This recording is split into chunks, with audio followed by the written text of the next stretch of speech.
എല്ലാ തിങ്കളും വ്യാഴവും തുഫ്തഹു അബ്വാബുൻ നാർ തുഫ്തഹു അബ്വാബുൽ ജന്ന, സ്വർഗത്തിന്റെ കവാടങ്ങൾ തുറന്നു വെക്കപ്പെടുന്നുണ്ട് എല്ലാ തിങ്കളും വ്യാഴവും. അപ്പോൾ നമ്മൾ സുന്നത്ത് നോമ്പ് എടുക്കുന്നു.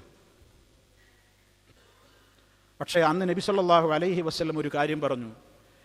ആ ദിവസത്തിൽ പോലും തിങ്കളും വ്യാഴവുമൊക്കെ മനുഷ്യന്മാർക്ക് സ്വർഗത്തിന്റെ കവാടങ്ങൾ അവരുടെ മുമ്പിൽ തുറക്കപ്പെടുന്ന ദിനങ്ങളിൽ അവരുടെ പാപങ്ങൾ പുറത്തു കിട്ടുവാനും അവരുടെ കർമ്മങ്ങൾ സ്വീകരിക്കുവാനും അവരുടെ നന്മകളും അവരുടെ പ്രവർത്തനങ്ങളും റബ്ബിലേക്ക് സ്വീകരിക്കപ്പെടുന്ന പ്രത്യേക സുദിനങ്ങളായി പറഞ്ഞിടത്ത് റഹ്മാനായ റബ്ബവിടെ ശിർക്ക് ചെയ്യുന്നവനോട് പൊറുക്കൂല എന്ന് പറഞ്ഞതോടൊപ്പം ഹൃദയത്തിൽ പകയും വിദ്വേഷവും കൊണ്ട് നടക്കുന്നവനോടും പൊറുക്കൂല.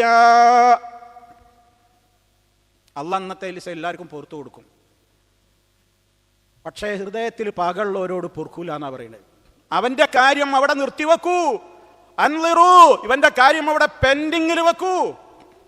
ഏതുവരെ? ഹത്താ യസ്തലിഹാ, ഇവൻ ആരോടാണോ പിണക്കത്തിൽ ഇപ്പോഴും തുടരുന്നത് ഇവനും അയാളുമായിട്ടൊന്ന് നന്നാകട്ടെ.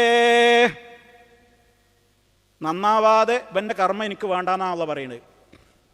അപ്പൊ റമളാനിൽ എത്തുന്നതിന്റെ മുമ്പ് നമ്മളെ കുടുംബത്തിൽ ആരോടെങ്കിലും നമുക്ക് പ്രശ്നമുണ്ടോ? തീർത്തേ പറ്റൂ. ഈ ഇരിക്കുന്ന ആളുകൾക്ക് അവരുമായി ബന്ധപ്പെടുന്ന പരിചയപ്പെടുന്ന ആരോടെങ്കിലും വല്ല പിണക്കത്തിന്റെ ഒരംശമെങ്കിലും ബാക്കിയുണ്ടോ? പരസ്പരം കാണുന്നുണ്ട്, കണ്ടിട്ട് കാണാതെ പോകുന്നു, കാണാത്തതുപോലെ നടക്കുന്നു, സലാം പറഞ്ഞാൽ മടക്കിയോ മടക്കിയില്ലേ എന്ന് ഉറപ്പില്ല, മുഖം തിരിച്ചു കളയുന്നു, മാനസികമായി പൊരുത്തക്കേടാണ്, കണ്ടാ മിണ്ടുന്നില്ല, ലോക്യമില്ല, സ്നേഹമില്ല, എന്തൊക്കെയോ ചില കാട്ടിക്കൂട്ടലുകളാണ്. ആത്മാർത്ഥ ബന്ധം അവിടെ മുറിഞ്ഞു പോയിരിക്കുന്നു, സ്നേഹത്തിന്റെ കണ്ണികൾ അറ്റുപോയിരിക്കുന്നു. എന്തേ കാരണം? പരസ്പരം തമ്മിൽ സുഖമില്ല. അങ്ങനെ റമളാനിലേക്ക് പ്രവേശിച്ചിട്ട് കാര്യമില്ല. നമ്മൾ ആരോടെങ്കിലും പിണങ്ങി നിൽക്കുന്നുണ്ടോ? ഇണങ്ങണം. ഇതതിനെ പറ്റിയ മാസാണ്. റമളാൻ വരുന്നതിൻ്റെ മുമ്പ് ഞാൻ എന്നോടും നിങ്ങളോടും പറയണ്, ആരോടെങ്കിലും പിണക്കണ്ടോ? സ്വന്തം ഉമ്മനോട് പിണങ്ങി നിൽക്കുന്നവരില്ലേ? ബാപ്പയോട് പിണങ്ങി നിൽക്കുന്നവരില്ലേ? ജ്യേഷ്ഠാനുജന്മാരുമായി പിണങ്ങി നിൽക്കുന്നില്ലേ? ആങ്ങളെയും പെങ്ങളും പിണങ്ങി നിൽക്കുന്നില്ലേ? അമ്മായിമ്മയും മരുമകളും പിണങ്ങി നിൽക്കുന്നില്ലേ? നാത്തൂനും നാത്തൂന്മാരും പിണങ്ങി നിൽക്കുന്നില്ലേ? ആരോടൊക്കെ പിണങ്ങി നിൽക്കുന്നുണ്ട്. മനസ്സുകൊണ്ട് ക്ലിയറാക്കാതെ റമളാനിനെ സ്വീകരിച്ചിട്ട് കാര്യമില്ല, ഒരു പ്രയോജനമില്ല. എന്തിന്റെ പേരിൽ? ബിസിനസിന്റെ പേരിൽ തെറ്റിയോ?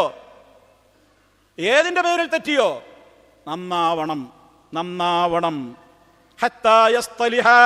അവര് തമ്മിൽ നന്നാകുന്നത് വരെ അവന്റെ കർമ്മം അവിടെ നിൽക്കട്ടെ, എനിക്ക് വേണ്ടാന്നാണ് അള്ളാഹു പറയുന്നത്. ഇങ്ങനെ റമളാനിലേക്ക് നമ്മൾ പ്രവേശിച്ചിട്ട് എന്താ കാര്യം? അതുകൊണ്ട് മനസ്സ് ക്ലിയറാക്കണം. ആദർശപരമായി നമ്മോട് ശത്രുതയുള്ളവരുണ്ടാകും, നമ്മോട് പിണങ്ങിയവരുണ്ടാകും. അവരുടെ പ്രശ്നം നമുക്ക് നന്നാക്കാനാവില്ല. കാരണം അവർ നമ്മോട് പിണക്കം മാറി ഇണങ്ങണമെങ്കിൽ അവർ പറയുന്ന ശിർക്കിലേക്ക്, ബിദ്അത്തുകളിലേക്ക്, ദുരാചാരങ്ങളിലേക്ക് നമ്മൾ മടങ്ങിക്കൊടുത്താലേ അവർ നമ്മോട് മിണ്ടൂ എന്ന് വന്നാൽ അതിന് നമുക്ക് സാധ്യമല്ലല്ലോ. ഞാൻ ഉദ്ദേശിക്കുന്നത് ആദർശ രംഗത്തുള്ള പിണക്കമല്ല. ഞാൻ ഉദ്ദേശിക്കുന്നത് വൈയക്തികമായ പേഴ്സണൽ പ്രശ്നങ്ങളാൽ ബന്ധം മുറിഞ്ഞു നിൽക്കുന്ന ആരെങ്കിലും നമ്മുടെ കൂട്ടത്തിലുണ്ടെങ്കിൽ വിശ്വാസമേഖലയിലൂടെ അവന്റെ ഹൃദയത്തിന് വിശുദ്ധി വരുത്തിയതുപോലെ അടിമയും തമ്മിലുള്ള ബന്ധത്തിൽ അവർ ക്ലിയറാകുന്നത് വരെ അവന്റെ മനസ്സ് ക്ലിയർ അല്ല.